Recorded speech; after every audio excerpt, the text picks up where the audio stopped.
audio jungle.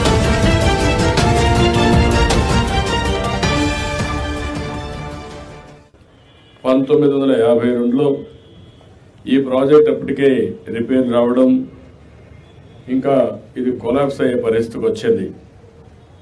అప్పుడు 1954-57లో 2,84,00,000 ఖర్చు పెట్టి మొత్తం ఆ ఓల్డ్ ఆనకట్ట ఏదైతే దాంట్లోనే కొత్త ఆనకట్ట కట్టి 4 జిల్లాలకి 13,08,000 ఎకరాలకు నీళ్లు ఇవ్వడానికి ముందుకు పోయారు.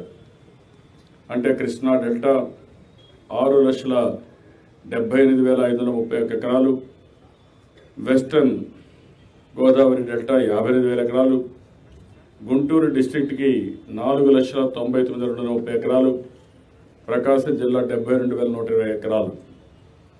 ఇప్పుడే సెక్రటరీ గారు ఒక మాట చెప్పారు. ఈ సంవత్సరం ప్రకాశం బ్యారేజీ నుంచి ఎప్పుడు కూడా చరిత్రలో జరగలేదు. అలాంటిది ఈ సంవత్సరం జీరోకి వచ్చాం. ఒక్క టీఎంసీ కూడా కిందికి పోయే పరిస్థితి లేకుండా పోయే పరిస్థితి వచ్చింది. ఆ రోజు మీరు చూస్తే ప్రకాశం బ్యారేజ్ మీరు చూస్తే మొత్తం ఈ బ్యారేజ్ని 1,233 మీటర్లు, 70 గేట్లు, 14 సోవర్ గేట్స్ కూడా ఎస్టాబ్లిష్ చేశారు.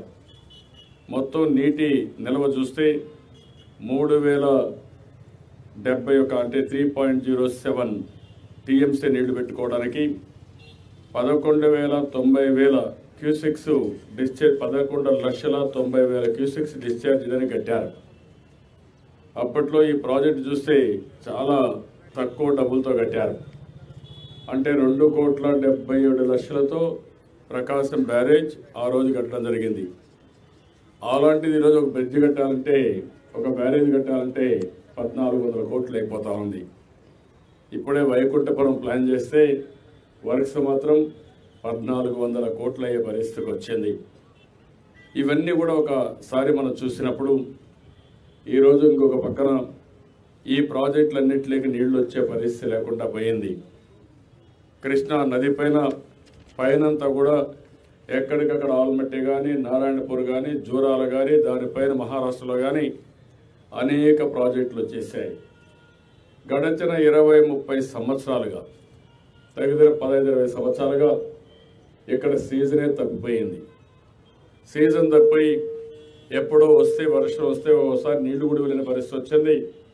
ఒకవేళ నీళ్లు ఇచ్చినా లేట్గా ఇవ్వడం, ఆ లేట్గా ఇచ్చిన దానివల్ల ఎక్కడికక్కడ మళ్ళీ తుఫానుకు రావడం, తుఫాన్లో పూర్తిగా నష్టపోయే పరిస్థితికి వచ్చాం.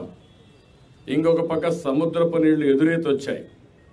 అది కూడా మనం గుర్తుపెట్టుకోవాల్సిన అవసరం ఉంది. ఏదైతే సముద్రంలో నీళ్ళన్నీ కూడా ఎదురుగా వచ్చే కొద్దికి పొలాల్లో సాల్ట్ నీళ్లు రావడం, ఎక్కడికక్కడ పొలాలు కూడా పూర్తిగా నష్టపోయే పరిస్థితి, చాలా ఇబ్బంది పడే పరిస్థితికి వచ్చింది. తాగేదానికి కూడా నీళ్లు లేని పరిస్థితి వచ్చింది. అందుకే ఈ ప్రభుత్వం ఆలోచించాం, పోలవరం ప్రాజెక్ట్ ఇంకా 1 సంవత్సరం పడుతుంది. ఎందుకంటే అన్ని విధాలు మనం పూర్తి చేస్తే కూడా గ్రావిటీతో నీళ్ళన్నీ 2019కి రావాలని చెప్పి ఒక టార్గెట్ పెట్టుకున్నాం. అయితే రైట్ మెయిన్ కెనాల్ ఉంది, కృష్ణా డెల్టా ఇంకా ఇబ్బందుల్లో ఉంది, రాయలసీమ ఇబ్బందుల్లో ఉంది. అందుకనే ఈరోజు ఎట్టి పరిస్థితుల్లో కట్టాలనే దృఢ సంకల్పంతోనే ఈ ప్రభుత్వం పట్టిసీమ లిఫ్ట్ ఇరిగేషన్ తీసుకొచ్చాం. పట్టిసీమ లిఫ్ట్ ఇరిగేషన్ ద్వారా పోలవరం రైట్ మెయిన్ కెనాల్ ద్వారా గోదావరి నీళ్లు కృష్ణా డెల్టాకు తీసుకొచ్చిన ఘనత కృష్ణా నదికి, 2 నదులు దేశంలోనే కలిపిన చరిత్ర ఈ తెలుగుదేశం ప్రభుత్వాన్ని చెప్పి కూడా నేను మీకు తెలియజేస్తున్నా. గోదావరి ఆ పక్క ఉంది, ఈ పక్క కృష్ణా ఉంది. ఇన్ని సంవత్సరాలు ఎవ్వరూ చేయలేకపోయారు. నీళ్లు లేకపోతే బాధపడ్డాం.